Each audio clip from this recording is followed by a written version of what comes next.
பூஜ்யாய ராகவேந்திராய சத்ய தர்ம ரதாய ச பஜதாம் கல்பவ்ருக்ஷாய நமதாம் காமதேனவே கிருஷ்ணாய வாசுதேவாய தேவகி நந்தனாய ச நந்த கோபகுமாராய கோவிந்தாய நமோ நமः.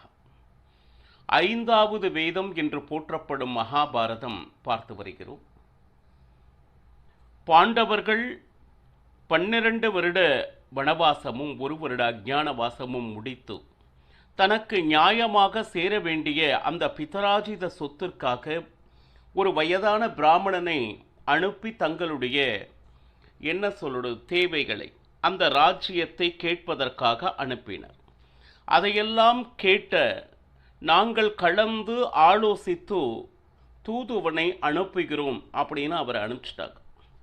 இப்போ சஞ்சயன் கிட்ட திருதராஷ்டிரன் எந்த காரணத்தை கொண்டும் அவர்களுக்கு அந்த ராஜ்ய பாகத்தை தரமாட்டோம், ஆனால் யுத்தமும் நடக்கக்கூடாது, இதை பக்குவமாக நீ அவர்களுக்கு போய் எடுத்துரைக்க வேண்டும் அப்படின்னு சொல்லிட்டு சஞ்சயனை திருதராஷ்டிரன் அனுப்பி வைத்தார். யுத்தம் செய்வதால் எவ்வளவு அதர்மங்கள் நிகழ்கின்றன, இதுவரை சேர்த்து வைத்த அந்த கீர்த்தி பாழாகிறது. ஏன்னா தர்மத்தின்படி நடப்பவன் நீ, இதுவரை அதர்மம் அப்படிங்கிற ஒரு வார்த்தையோ செயலோ உன்னுடைய வாழ்க்கையில் நடந்ததில்லை. அப்போ யுத்தம் அப்படின்னு நீ ஒரு முடிவு செய்யினா இத்தனை நாள் நீ சேர்த்து வைத்த அத்தனை கீர்த்தியும் நாசமாகும் அப்படின்னு சொல்லிட்டு தர்மராஜனிடம் சஞ்சயன் சொல்ல, யுத்தம் செய்ய போகிறோம் அப்படின்னு யார் சொன்னா? தர்மத்தின்படி எங்களுக்கு சேர வேண்டிய ஒரு விஷயத்தை கேட்கிறோம், கேட்டால் முடிந்து விடப் போகிறது. இதில் யுத்தம் எங்கிருந்து வந்தது?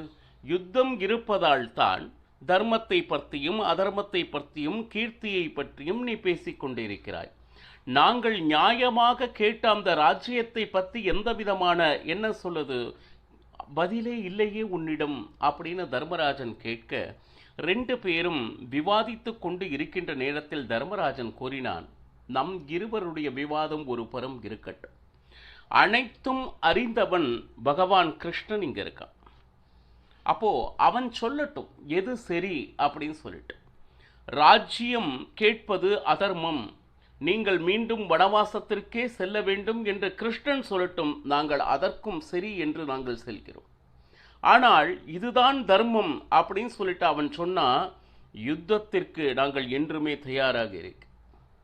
பகவான் கிருஷ்ணன் சொல்வது வேத வாக்கு, அவன் போர் புரி அப்படின்னா அதிலிருந்து பின்வாங்க மாட்டோம். இல்லை, ராஜ்யம் கேட்பது அவ்வளவு அழகல்லன்னு பகவான் கிருஷ்ணனுடைய வாயிலிருந்து வந்துச்சுன்னா அதை அப்படியே ஏற்றுக்கொள்கிறோம் அப்படின்னு சொன்னா. ஏன்னா இரு தரப்பிற்கும் பொதுவானவன், கௌரவர்களும் நன்றாக இருக்க வேண்டும், பாண்டவர்களும் நன்றாக இருக்க வேண்டும் என்று நினைப்பவன், தர்மம் அறிந்தவன். அப்போ அவனுடைய வார்த்தை சரியாக இருக்கும் அப்படின்னு சொல்ல பகவான் கிருஷ்ணன் வரிசையாக சஞ்சயனிடம் பேச ஆரம்பித்தார். இப்பொழுது தர்மத்தை பற்றியும் அதர்மத்தை பற்றியும் ஆனந்தமாக தர்மராஜரிடம் சொல்லிக் கொண்டிருக்கிற நீங்கள், தட் இஸ் சஞ்சயா, இவ்வளவு அதர்மம் வஞ்சகமாக அந்த தர்மராஜனை பகடை ஆட்டத்திற்கு வரவழைத்து அவனுடைய செல்வத்தை எல்லாம் அபகரித்த பொழுது அங்கு நடந்த அதர்மம் ஏன் உன் கண்ணுக்கு தெரியவில்லை? பதிவிரத்தையான இருக்கக்கூடிய திரௌபதி அந்த சபையில் அவமானப்படுத்தப்பட்ட பொழுது எத்தனை சான்றோர்கள் அவ்வளவு மௌனியாக இருந்ததற்கு என்ன காரணம்? யாராவது ஒருவர் இது தவறு, இது அதர்மம் அப்படின்னு சொல்லியிருந்தா என்னுடைய மனதிற்கு எவ்வளவு சந்தோஷமாக இருந்திருக்கும். அவ்வளவு ஏன், நீயும் தானே அந்த சபையில் இருந்தாய். அப்பொழுது அந்த தர்மத்தினுடைய அறிவு எங்கு போயிற்று? வாய் திறந்து ஒரே ஒரு வார்த்தை இது அதர்மம் அப்படின்னு சொல்லிட்டோ சொல்ல முடியாத நீ தர்மத்தை பற்றி பேசுகிற யோக்கியத்தை உனக்கு இருக்கிறதா அப்படின்னு கேட்டான். அவ்வளவுதான். அதற்கு மேலே சஞ்சயனால் ஒரு வார்த்தை பேச முடியல. ஏன்னா கிருஷ்ணன் கேட்ட கேள்வி அற்புதமானது. அதர்மம் நடக்கும்போது கை கட்டி வேடிக்கை பார்த்து கொண்டிருக்கிற நீங்கள் தர்மத்தின்படியே வாழ்ந்து கொண்டிருக்கிற பாண்டவர்களை பார்த்து யுத்தம் என்பது அதர்மம் அப்படிங்கிற ஒரு போதனையை தருவதற்கு நமக்கு யோக்கியத்தை இருக்கிறதா அப்படின்னா இல்லை. ஏன்னா சொல் ஒன்றும் செயல் ஒன்றும் இருப்பது தர்மராஜன் அல்ல, சஞ்சயா நீதான் அப்படின்னு கடைசியில் அதர்மத்திற்கு துணை போனவன் அப்படிங்கிற ஒரு பெயர் சஞ்சயனுக்கு வந்தது. ஏன்னா அதர்மம் செய்பவன் மட்டும் அல்ல, அந்த அதர்மத்தை வேடிக்கை பார்ப்பதும் குற்றம் அப்படின்னு சொல்லிட்டு கிருஷ்ணன் தன்னுடைய தர்மத்தை பற்றி எடுத்துக்கொண்டு சொல்லிட்டு இருக்கான். அது மட்டுமல்ல, இவ்வளவு விஷயம்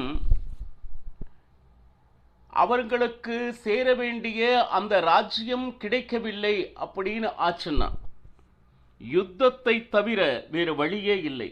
அப்படி ஒருவேளை யுத்தம் நடக்குமே ஆனால் தீயில் புழுக்கள் சாவது போல் துரியோதனாதிகள் அதில் விழுந்து சாவார்கள். அதில் கொஞ்சம் கூட சந்தேகம் இல்லை சஞ்சயா, இதையும் நீ போய் சொல், பகவான் கிருஷ்ணன் சொல்றான். சரி, இதுல என்னன்னா, யுத்தத்தை நாங்கள் வேண்டும் என்று விருப்பம் எங்களுக்கு இல்லை. நியாயமாக கொடுக்க வேண்டிய அந்த ராஜ்யத்தை கொடுத்து விட்டால் நிச்சயமாக யுத்தம் என்பது வரப்போவதே இல்லை. ஒருவேளை யுத்தம் வந்தால் சர்வநாசம் ஏற்படும், அதில் எந்த விதமான ஐயமும் இல்லை. ஒருவேளை அந்த பிரதிஜை செய்திருக்கிறானே பாண்டவன், அந்த பீமசேனன் அப்படின்லாம் நீங்க யோசனை பண்ண வேண்டாம். நான் சொன்னால் பீமசேனன் கேட்பான். அப்போ துரியோதனாதிகளும் நிச்சயமாக உயிர் பிழைப்பர். அதே போல அவர்களுக்கு உரிய அந்த ராஜ்யத்தை நீங்கள் கொடுத்து விட்டால் யுத்தமே இல்லை. யுத்தம் நடந்தால் சர்வநாசம், இதை மனதில் இருத்திக்கொள் அப்படின்னு சொல்லிட்டு கிருஷ்ணன் தனது வாதத்தை முடித்தார். இதையெல்லாம் கேட்டுக்கொண்டு அனைத்தையும் சாந்தமாக்கி மனதினை அந்த சஞ்சயன், சரி உங்களுடைய முடிவு என்ன என்பதை நான் அறிந்து கொண்டேன் அப்படின்னு சொல்லிட்டு எல்லாருக்கும் வணக்கம் தெரிவித்து நர தேவ தேவா அப்படின்னு சொல்லிட்டு, நரன்னா பூமியில் வாழ்கின்ற மனிதர்களில் தேவனுக்கும் தேவனாக இருக்கக்கூடிய தர்மத்தின் வழி நடக்கின்ற தர்மராஜனே அப்படின்னு அர்த்தம். உங்களுக்கு நல்லதாகட்டும். பாருங்க, எவ்வளவோ வாத விவாதங்கள் நடந்த பொழுதும் கடைசியில் அவனுடைய வாயிலிருந்து வந்த வார்த்தை நீங்கள் நன்னா இருக்கணும். அதே போல தர்மராஜனும் இல்லை, நீயும் நல்லா இரு அப்படின்னு சொன்னான். அந்த காலத்தில் சண்டை போட்டாலும் அந்த மற்றவர்கள் நன்றாக இருக்க வேண்டும் என்கின்ற தர்ம சிந்தனை மிகுந்து இருந்தது. சரி, அது போக சஞ்சயன் சொல்றான், நான் ஒரு தூதுவனாக வந்தேன். நான் இங்க பேசியது என்னுடைய வார்த்தைகள் அல்ல தர்மராஜா. திருதராஷ்டிரன் மனதில் என்ன இருந்ததோ அதை சொல்வது என்னுடைய கடமை. நான் பேசும் பொழுது உபயோகித்த ஏதாவது சில வார்த்தைகள் உன்னுடைய மனதை காயப்படுத்தி இருந்தால் என்னை மன்னித்து விடு. எவ்வளவு பாருங்க, எவ்வளவு வினயத்தோடு இருக்கா. ஏன்னா வேற வழி இல்லை. நாம் எங்க வேலை செய்யறோமோ அதனுடைய எஜமானன் என்ன சொல்றானோ அதை கேட்க வேண்டிய ஒரு விஷயத்துல ஒரு சூழ்நிலையில இருக்கும். அது தர்மமா அதர்மமா, அதர்மமானாலும் வேறு வழி இல்லை. நான் அவன் என்ன சொன்னானோ அதை சொல்ல வேண்டியது என்னுடைய கடமை ஆகிறது. அப்போ அந்த மாதிரி மன காயம் இருந்துச்சுன்னா தயவு செய்து மன்னித்து விடுன்னு சொன்னோம்னு தர்மராஜன் சொல்றான், அப்படியெல்லாம் நீ அந்த மாதிரி பேசுபவனே இல்லை. தர்மம் தெரிந்தவன் நீ. உன்னுடைய பேச்சின் மூலமாக இது அத்தனை அபிப்பிராயமும் திருதராஷ்டிரனுடையது என்பதை நான் அறிவேன். அது மட்டுமல்ல, அங்கு சென்றால் நீ பீஷ்மர், துரோணர், கிருபர் இவர் அத்தனை பேரையும் எப்படி இருக்கிறாங்க அப்படின்னு நான் ரொம்ப கேட்டதா சொல். மட்டுமில்லை, நிறைய பிராமணர்கள் நாங்கள் வனவாசத்திற்கு சென்ற பொழுது அனுப்பி வைத்திருந்தோம். அவர்களெல்லாம் சுகமா என விசாரி. திருதராஷ்டிரன், மகா பாப்பியாக இருக்கக்கூடிய துரியோதனன், துச்சாதனன், கர்ணன், சகுனி இவர்களும் நன்றாக இருக்கிறார்களா என்று நான் ரொம்ப கேட்டதாக சொல். பாருங்க, அவர்கள் மேல் ஒரு கோபமோ ஒரு குரோதமோ தர்மராஜன் வார்த்தையில் வெளிப்படவே இல்லை. அவர்கள் எவ்வளவோ தீமை செய்திருக்கலாம், நீங்கள் நல்லா இருக்கணும் அப்படின்னு தான் அந்த தர்ம சிந்தனையோடு தர்மராஜன் பேசிக்கொண்டு இருக்கிறார். சரி, ஏன்னா நீ தூதன், 2 பேருக்கும் ஆப்த நண்பன், அதாவது துரியோதனனுக்கும் திருதராஷ்டிரனுக்குமே நெருங்கியவன் சஞ்சயன். அதே போல பாண்டவர்களுக்கும் மிக ஆப்தனானவன் சஞ்சயன். நல்ல வேளை, நீ நல்ல நடத்தை உள்ளவன், ஷீலவந்தன், தர்மத்தின் வழி நடப்பவன், எப்பொழுது பேசினாலும் அந்த வார்த்தைகள் மிக மிக மிக கவனமோடு பேசுபவன். அந்த செல்ஃப் கண்ட்ரோல், கோபத்தினால் பேசும்போது சில நேரம் என்னன்னா வார்த்தை தடுமனாகி மற்றவர்களுடைய மனதை காயப்படுத்துவது போல் சில நேரம் ஆகிவிடும். அந்த மாதிரி நிச்சயமாக உன்னுடைய வார்த்தைகள் என்றுமே வந்ததில்லை, நான் அறிவேன். இது தர்மராஜன் சஞ்சயனை பார்த்து சொல்றான். காயப்படும் பேச்சு அப்படிங்கிறது உன்னிடத்தில் இல்லவே இல்லை சஞ்சயா. அந்த மாதிரி அதே மாதிரி உன்னிடத்தில் இந்த முகஸ்துதி என்று சொல்வார்கள். ஒரு ஆளை பார்த்த உடனே அவரை பற்றி ரொம்ப புகழ்ந்து பேசி அதனால் தன்னுடைய காரியத்தை நடத்தி கொள்ள வேண்டும் என்கின்ற எண்ணத்தில் சிலர் இருப்பார்கள்.